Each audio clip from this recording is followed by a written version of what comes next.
Saya mau bahas sekarang satu hal yang penting. Bagaimana sih kita mendidik anak-anak kita, termasuk diri kita sendiri, supaya kita bisa menjadi orang yang benar, orang yang baik, ya. Ini yang perlu kita sadari. Bedakan ada dua cara mendidik. Saya bicara mendidik anak dulu. Mendidik dari luar atau mendidik dari dalam. Apa sih perbedaannya? Kalau mendidik dari luar adalah saya memakai kekerasan. Misalnya saya pegang ini sebuah rotan atau sebuah apalah. Lalu saya bilang sama anak saya, belajar nggak?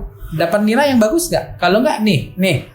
Jadi itu mengajar dari luar apa maksudnya? Membuat anak jadi takut tanpa kesadaran. Jadi dia akan menurut. Betul, dia akan menurut, akan nilainya bagus. Tapi sayangnya itu tidak menjadi tabiat dia. Itu hanya menurut karena takut sama orang tuanya. Satu kali ketiga dia akan berubah. Jadi jangan terkejut orang tua yang mengajar anak selalu dari luar. Kok masih kecil nurut ya? Kok sudah besar? Waduh, brutalnya atau liarnya luar biasa. Kenapa? Karena sudah salah dalam cara mengajar. Apa maksudnya mengajar dari dalam? Kita sebagai orang tua harus berbicara mendidik anak secara dewasa. Harus memberikan pengertian. Jadi jangan bilang begini, pokoknya kalau bapak sudah bilang no, jangan tanya. No. Wah, itu bukan mendidik dari dalam, namanya dari luar. Dengan cara menggunakan power, gitu. Tapi kalau menjadi dalam, kita ajak conversation.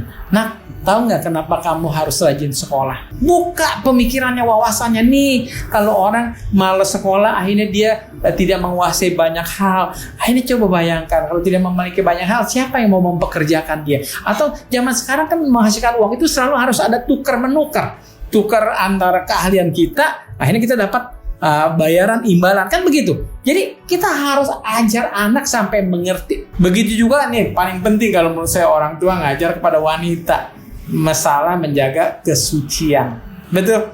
Kalau anak sudah mengerti kenapa harus jaga kesucian, kita sebagai orang tua tidur dengan tenang. Anak itu nggak bakalan salah jalan karena dia sudah mengerti. Nak, rugi loh, pacaran itu belum tentu jadi suami. Entah kalau kamu putus, entah kamu ada lagi pacar baru, kamu mau tanggung jawab apa? Jawabnya sama pacar kamu yang benar. Kalau dia ngerti, dia pasti akan lakukan dengan baik. Nah, begitu juga kepada diri kita masing-masing. Nggak pernah saudara akan bisa bertobat dari suatu kesalahan kalau saudara belum mengerti benar-benar dari dalam kenapa tidak bagus atau tidak baik melakukan hal itu. Itu yang namanya juga mengajar diri dari dalam. Kalau kita sudah paham banget itu tidak baik, saya rasa kita tidak mau, dibayar pun tidak mau melakukannya lagi. Jadi itulah pesan saya. Terima kasih.